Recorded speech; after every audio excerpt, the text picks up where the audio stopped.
اللہم صلی علی سیدنا محمد وعلی آل سیدنا محمد. اس کی پیشن گوئیاں کرتے ایسے ہوگا ایسے ہوگا ایسے ہوگا. اور یہ بھی پتہ تھا میں صحابہ کو گالیاں دیں گے، ابو بکر عمر کو برا کہیں گے. تو کہا جس نے صحابہ سے محبت کی اس نے میرے سے کی، جس نے صحابہ سے بغض کیا اس نے میرے سے بغض کیا، میرا سے بغض ہوگا. اور قرآن میں ان یؤذون اللہ و رسولہ لعنہم اللہ فی الدنیا والآخرہ، جو اذیت دیں تکلیف دیں اللہ کو یا حضرت محمد مصطفیٰ کو، ان کو خدا دنیا آخرت میں لعنت کرتا ہے. تو اس سے بڑی چیز کیا ہو سکتی ہے جس سے اللہ اور رسول محبت کریں اور اب ہمارے بعد میں ان کو گالیاں دے تو رسول اللہ کو اذیت نہیں ہوگی، ان پہ لعنتیں خدا کی نہیں پڑیں گی. شیطان دین میں ایسے بھی دھوکے دیتا ہے. آقا جی نے بہت محبت حضرت عثمان سے کی، حضرت علی سے کی، حضرت ابوبکر سے کی، تو ان کے ساتھ بغض کرنا چاہیے.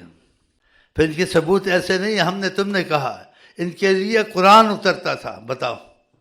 اور نبی کریم کئی جگہ ان کے لیے تعریف کھلم کھلا کرتے تھے جو ثبوت سے موجود ہے. پھر ان کو گالیاں دینا، نفرت کرنا، ان کا نام لینے سے کترانا.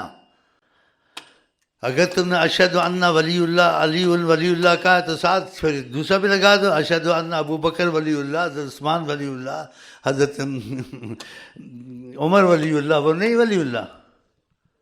یا پھر اذان کو چھوڑ دو. فتنے بازی مت کرو. فتنہ قتل سے بھی زیادہ امتیاز کی بات بیچ میں رکھنی اور فرق نکالنا.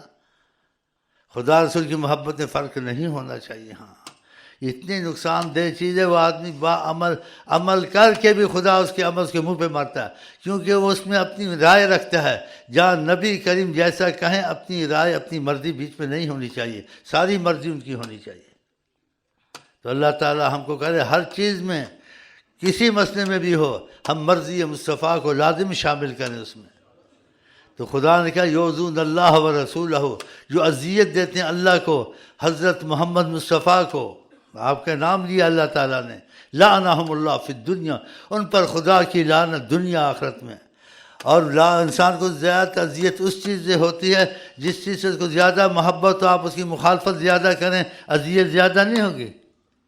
آقا جی کو بے پناہ محبت تھی حضرت عمر سے، حضرت عثمان سے، حضرت علی سے، ہاں جی حضرت عمر سے. تو ان کو برا بھلا کہنا چاہیے. اور نبی کریم سے زیادہ کسی کی محبت ہونی چاہیے، زیادہ نبی کریم کسی کا غم ہونا چاہیے نہ. زیادہ محبت اللہ سے، زیادہ محبت پھر ان سے جو نبی سے محبت کرتے تھے، وہ بھی نبی کے لیے، ان کی خاص استقلال کے لیے نہیں. تو اللہ تعالیٰ کہہ رہے ہمارا معاملہ سب جو چلے خدا رسول سے لوگوں کی طرف چلے انشاءاللہ.